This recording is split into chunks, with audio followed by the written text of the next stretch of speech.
penser qu'il y aura une élection en 2026, c'est supposer qu'il y a eu une élection en 2021 ou qu'il y en a eu une autre avant.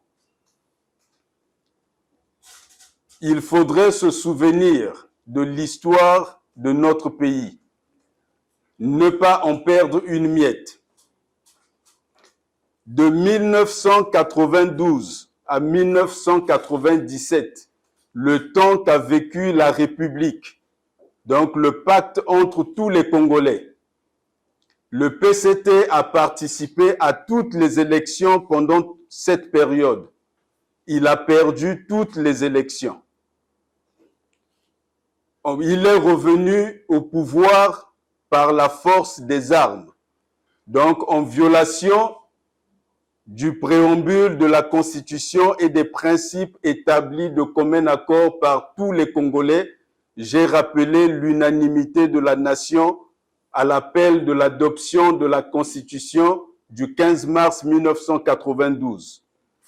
Ce pouvoir arrivé par la force en 1997 a ensuite, comme par miracle, gagné toutes les élections qui ont suivi. C'est dire que le même peuple qu'il avait rejeté dans toutes les élections entre 1992 et 1997 a perdu la mémoire, ou supposer qu'on a changé de peuple. Donc, penser qu'il y aura une élection en 2026, c'est fausser les termes du problème. Et je vous rappelle encore que dans la Constitution que l'actuel chef de l'État, le président Denis Sassou Nguesso, la Constitution qu'il avait lui-même proposée le 20 mars 2002, cette Constitution lui interdisait de faire plus de 2 mandats, pas seulement à lui, mais à quiconque se trouverait en situation d'exercice des pouvoirs de la magistrature suprême.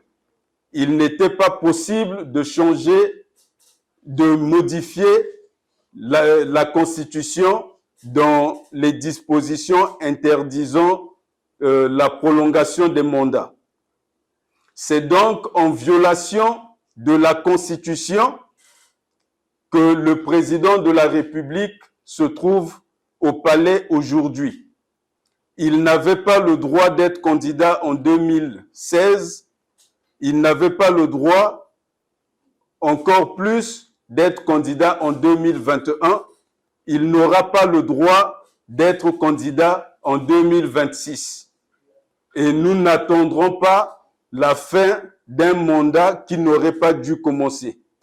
2025 sera l'année de la jeunesse, sera l'année de la nouvelle génération. Elle devra prendre ses responsabilités et assumer le destin de l'histoire.